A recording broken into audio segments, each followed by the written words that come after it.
I'm pleased to meet you again in our ninth lecture, and that will be our first, second genre, which is fiction, in which we will discuss two pieces of literature or two pieces of fiction. The first one is a short story, a very famous and beautiful, interesting short story by Kate Chopin, and a famous American female story writer.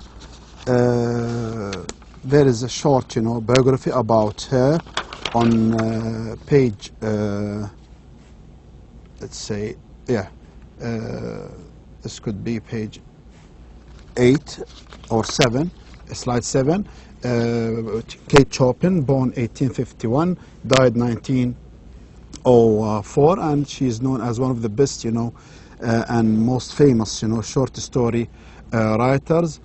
She wrote more than 100, short stories and a novel called The Awakening. She's always, her frequent or recurring themes, the themes that she usually wrote about, was, the problem of women, or the problems, facing women, in the Middle Age or in early 19th century, about the repression and depression of women, and their rank and their problems in the society, and fighting for the rights of the woman, in the early 19th century, and her works remain popular and famous. So our first story, our first piece of fiction, in the second genre, short story. It is called The Story of an Hour. The Story of an Hour by Kate Chopin. It's, as I've just said, a famous and interesting story. But before we start discussing the story,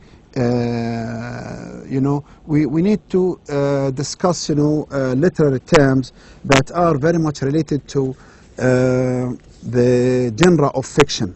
Okay, as we did first, we discussed certain literary terms that are related more to poetry. Here we discuss some other, literary forms that are more related to fiction. So remember that there are some, terms, okay, some literary terms are, used in, let's say, the 3 or 4 genres of literature. So we need to know all of these together by the end of the semester to discuss any piece or to analyze any piece of literature.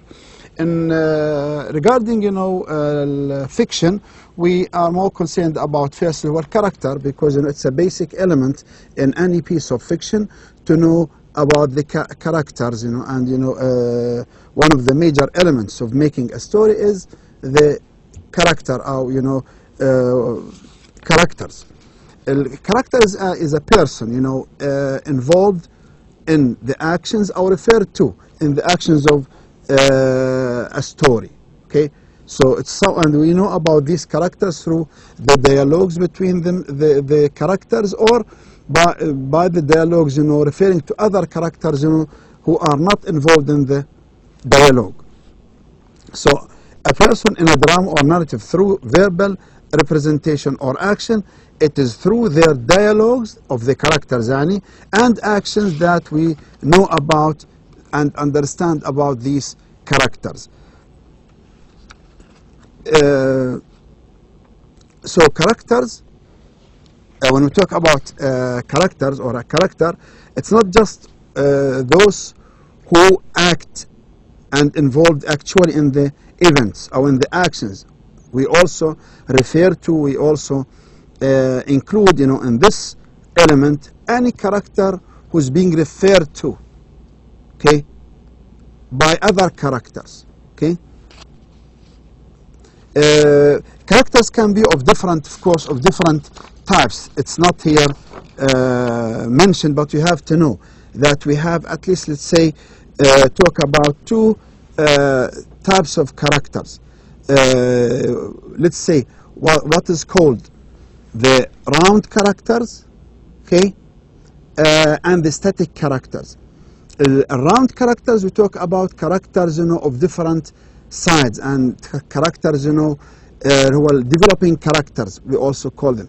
The developing characters, the characters that change all through the course of the story. يعني they start of being something, and then they develop, and then they end up being something else different. They become, more mature. They start, say, as naive people, not knowledgeable, then they develop, and then they become mature people and more knowledgeable and more developed. Okay, these are the developing characters, or the dynamic, let's say dynamic characters. Then we have what is called static characters. Static characters, those characters who do not change all through the course of the story, and they remain the same. There are some characters who do not change at all from the beginning to the end of the story, like, let's say the parents of the heroes, the mother and the father, or the grandmothers and the grandfather, or let's say about drivers, or characters who act as drivers in a story, or waiters or waitresses in a story. They do not usually servants. These are called static characters, because they start and end the way they are. They do not change. Okay. These are what we call static characters. So we have dynamic characters, characters who change all through the course of the story, and then we have static characters, those who do not change. So the dynamic is the changing character. The static is the unchanging character who doesn't change. Foreshadowing is another figure of speech, or an element of stories. It's a statement, or statements that used in literature to give hints about what is going to happen, to suggest, to give clues to what is coming in the future of the events of the story. So it's the use of hints or clues to suggest what will happen later in literature. Okay, foreshadowing is a tool used to give a reader or audience a hint of what may happen later. Okay, oxymoron is a figure of speech used in literature in general, in poetry and in story, and it's a device when you use two contradictory words, okay, two opposing words together. Okay,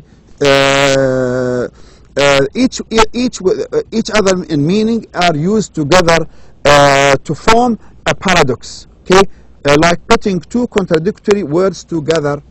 This is what meant by oxymoron. Oxymoron, putting two contradictory words together. Here we have example: hot ice, okay, cold fire, wise fool, sad joy.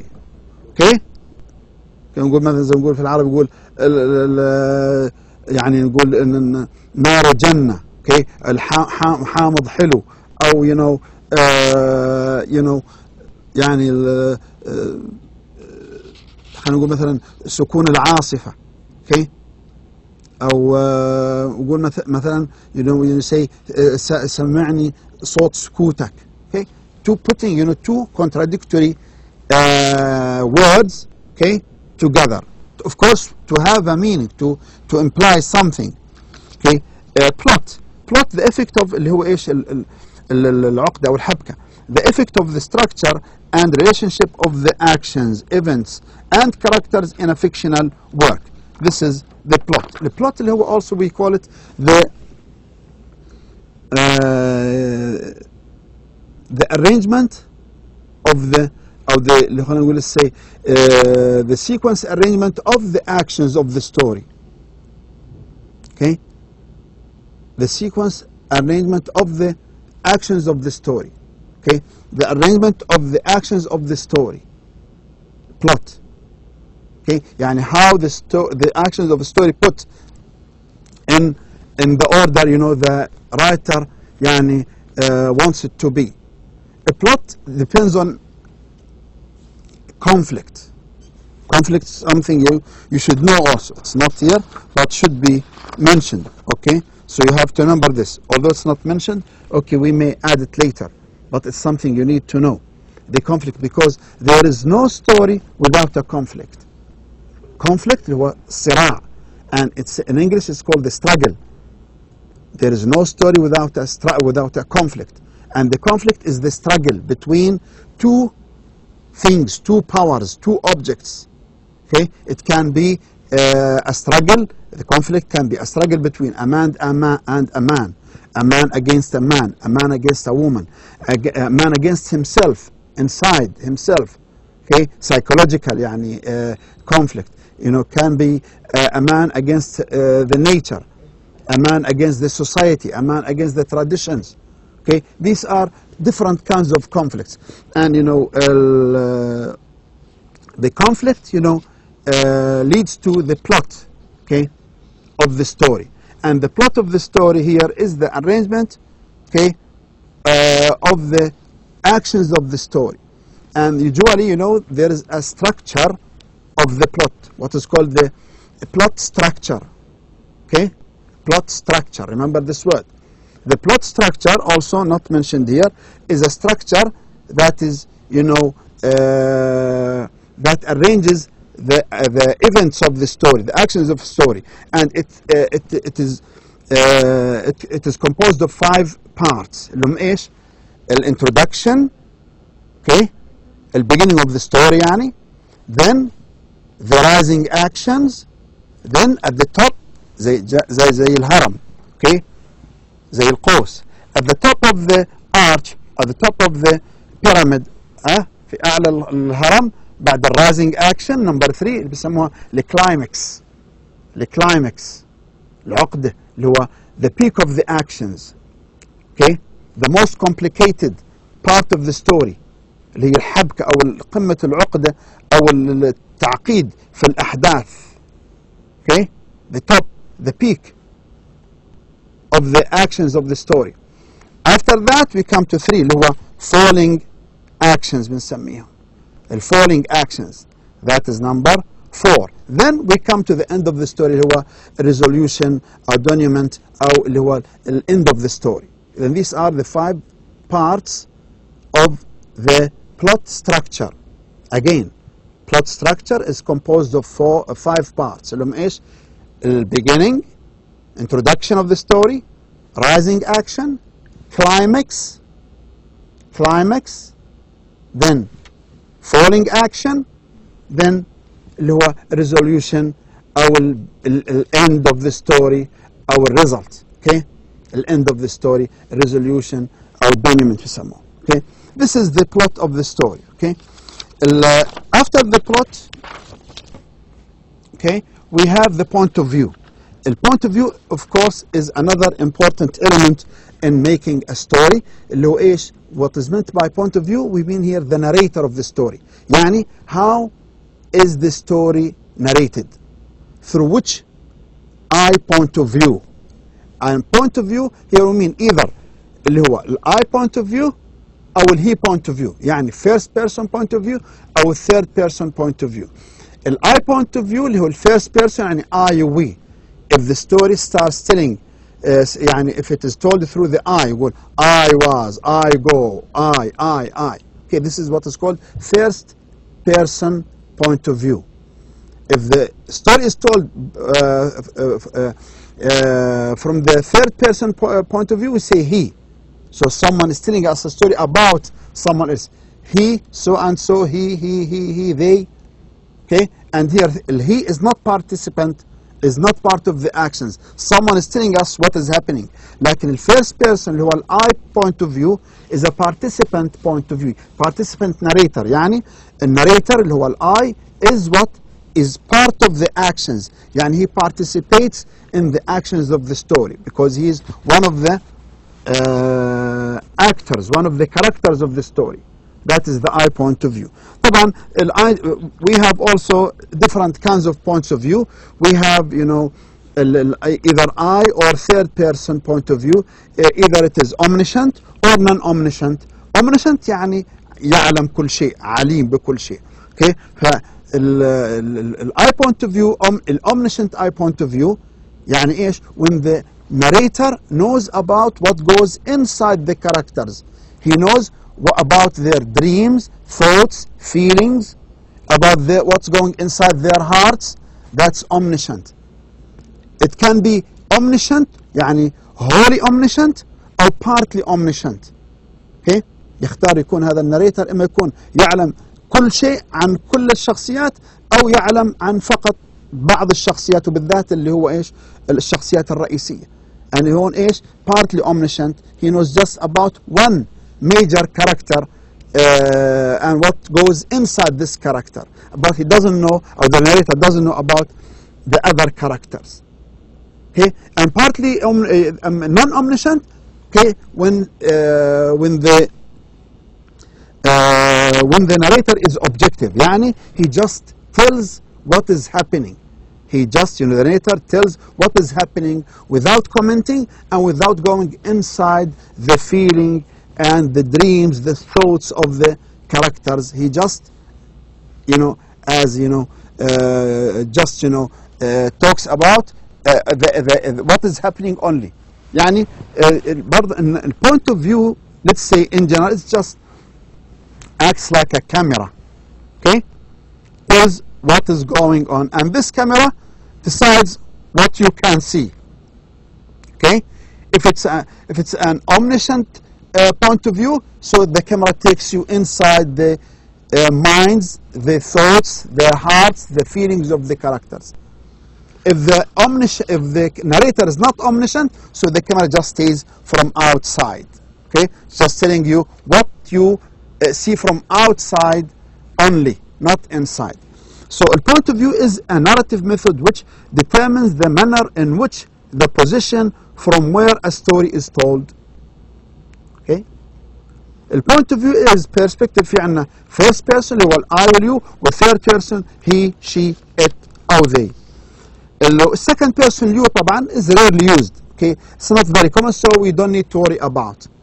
So we only worry about, or we just remember اللي هو two main points of view اللي هو first person I والوي يعني, و third person اللي هو he, she, it وتجمعهم طبعا they. A third point of view طبعا we'll have examples of the two points of view. The first person like the telltale heart, with third person like the story of our first story. The third person point of view, though first person can be powerful, third person is actually more versatile point of view. Third person allows you to create a much richer, more complicated universe, not like the first person. Okay, because you are told يعني what is exactly happening and what you need to think about. But with the third person you can create much richer universe about the characters and the actions.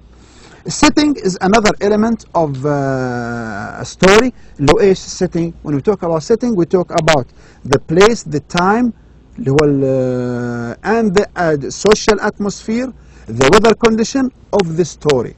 يعني when and where the story or the actions of the story take place. The setting, including the social background, the general atmosphere of the story, the weather conditions.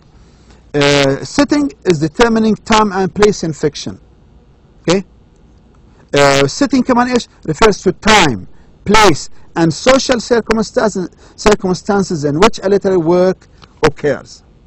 Okay, يعني how a character wears, how he speaks. Okay, that's part of the setting, because the way a character talks or dresses tells about his or her background, his social background. So that's part of the setting.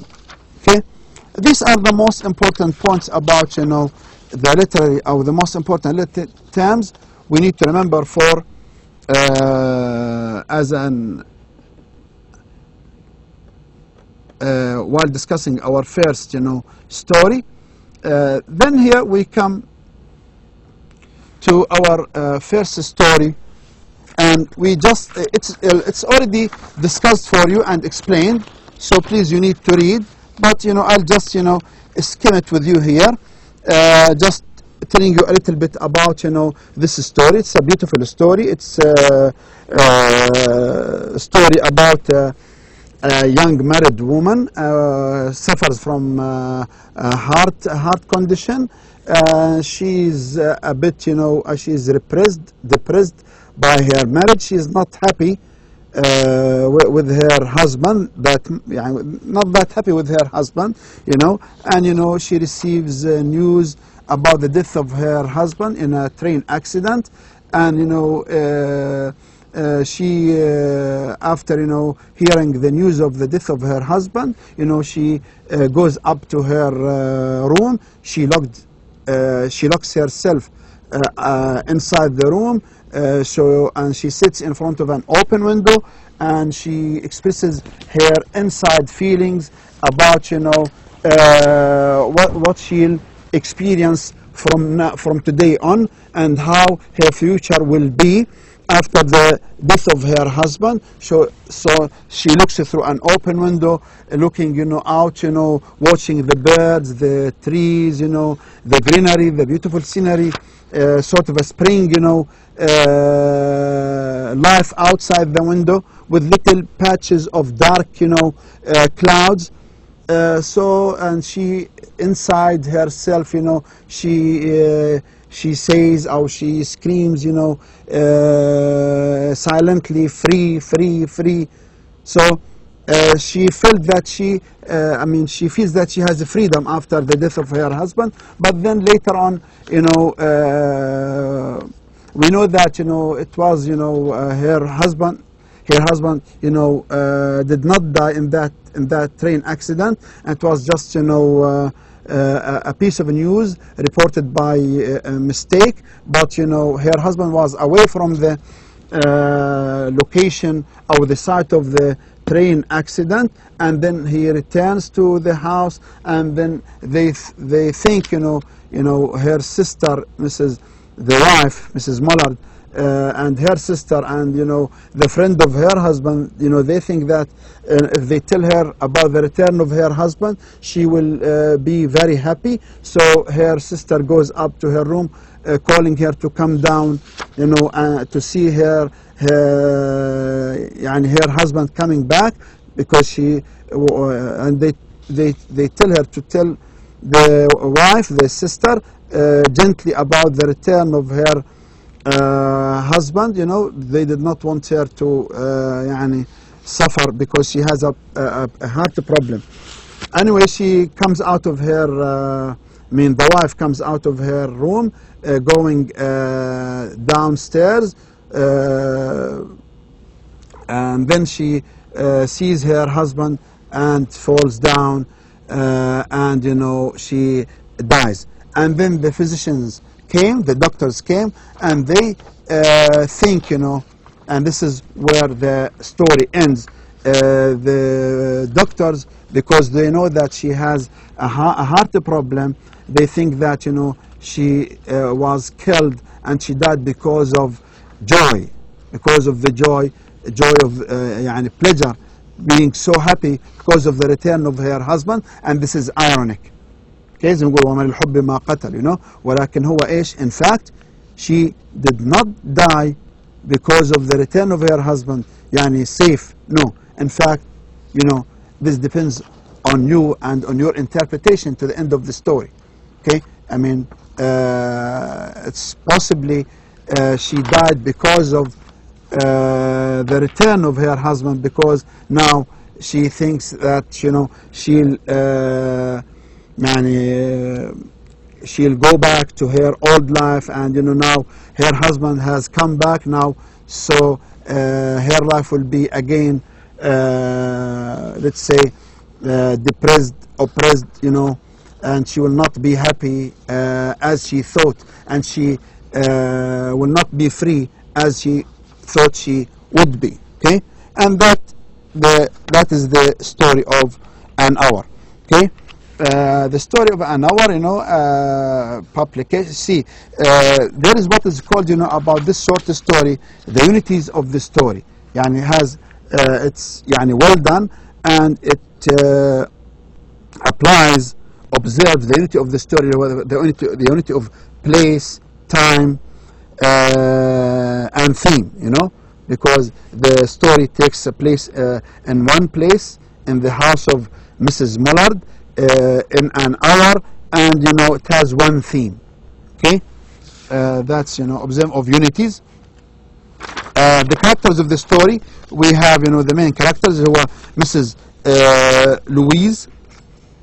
Louise Mullard, the protagonist, the wife, who has the heart problem. She has a heart condition, and Brentley Mullard, her husband, okay, the husband of Mrs. Mullard, who appears at the end of the story. Then Josephine, her sister, Mrs. Louise's sister. Mrs. Louise's sister. Then Richard, who was the friend. Doctors who came at the end of the story and decides that Mrs. Louise Mullard died of joy, or joy killed her. Theme here is very important. Theme here discusses two major themes, a theme of oppression and a theme of repression. A theme of oppression اللي هو theme of اللي هو فكرة الظلم والاضطهاد, being oppressed, living under oppression by other people, or by other let's say object or factor or power. This could be someone who is oppressed, a wife oppressed by her husband, or a man oppressed by another man, or a servant oppressed by his master, or could be a husband oppressed by his wife. Maybe sometimes if someone has a bossy wife, oppression can be of different pictures and of different depictions. Here we talk about the oppression that was experienced by women in the early 19th century, and here being discussed by this story by Kate Chopin. Okay, so talking about women who were in the 19th century thought that just women were just to keep the house, to cook, to bear, and to rear children only, not anymore. Okay, and then repression, also talking about repression as another theme, اللي هو being under control, totally dominated or controlled by someone else, okay, or by something else. okay, اللي هو خلينا نقول زي اللي هو الكبت، okay، او يعني السيطرة. okay. هنا we have of course Mrs. Louise Mullard is being repressed, or pictured, or depicted as someone who is repressed by her husband, and when she hears that her husband died, she felt happy, and she felt that she would be free after his death. Why? Because she was repressed by him. And that could be also some also they think that her heart condition was because of depressed and repressed life after marriage. Symbolism, we have different symbols used in the story. Here we talk about the major symbol, that is springtime. Okay, looking through the window, watching the trees and the grass and the birds, springtime, because it's a symbol. Springtime is always used as a symbol of rebirth, a new life, freedom. Okay, So exciting life, and Mrs. Muller thinks is awaiting for her, or awaiting her, sorry, because she thinks when she heard the death of her husband, she thinks that she'll have a free life, and a free life is awaiting her. Okay, and so spring life is a symbol of rebirth and a new life. Then there is also, while watching through the window, there were patches of blue sky with and then that means sky with clouds. So clouds here also symbol of something bad is expected, because the sky is not clean. Sorry, it's not clear. It's still there are clouds in the sky. So that means the freedom, there is a hint here that the freedom is not complete, or there is something coming to spoil, or destroy this dream about freedom. And then there's also the window itself, the open window, looking through an open window. The open window is also a symbol of freedom. Okay, it's an open window, so an open life is awaiting her. Okay, that's also another symbol. Then we have figures of speech اللي هو في عندنا paradox. Okay, revealed in half concealing. هذا half concealing موجود، هذا half concealing، هذا paradox. Okay, البارادوكس اللي هو ايش؟ having اللي هو statement a contradictory statement. هذا مر معنا في البويتري. البارادوكس اللي هي revealed اللي هو contradictory statement, or a statement that sounds silly, impossible at the surface, but in fact it's true. Okay, and if you think about it more, you'll find it true. So revealed in half concealing، هذا paradox. بعدين في عندنا storm of grief، هذا metaphor, comparison. storm of grief. Physical exhaustion that haunted the body، هذا metaphor personification. Okay, عندنا physical exhaustion haunted the body، making the physical exhaustion like a person. Okay, haunt her body. Breath of rain metaphor or personification برضه. Okay, breath is like rain، هذا metaphor. برضه rain is just as a person has breath. This is also personification. Okay, you can also read these different figures of speech to the end here.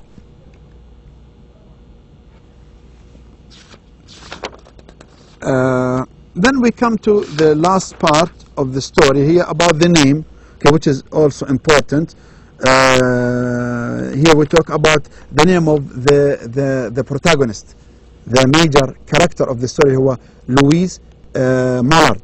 Okay, as you read here, just I'll simplify or summarize that the name of the wife is not mentioned till maybe the last, not from the beginning of the story. It's mentioned later in the story. Okay, and the name itself, Louise, okay, is the feminine name of the male name, Louis. As suggested here, that the lady's name Louise is taken from her husband's name, Louis.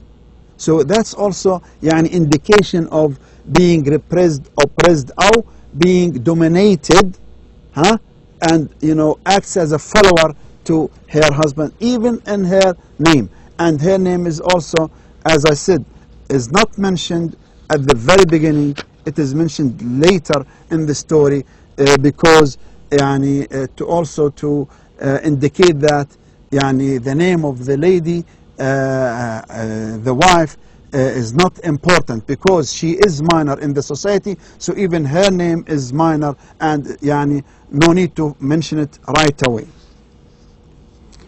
Okay, there's also some foreshadowing in the story.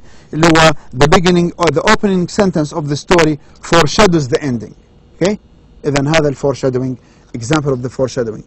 The opening sentence of the story foreshadows the end, tells about the end, suggests the end. Okay, at least Hence, Mrs. Mullard's heart condition will affect the outcome, the result of the story, the end of the story. Okay? And that's all for today. Please, if you have questions, read carefully. If you have any questions, please you contact me. And also, if you have questions about what we are, discussing, please also keep for our first live session, which is coming very soon. I hope you all understand what we have, what I've already discussed. And I have you enjoy reading this story, and see you very soon in the next lecture with a new story. Please read the story carefully. You have to read the story. Okay, the text of the story is attached to the lecture. Okay, thank you very much. See you again. Assalamu alaikum.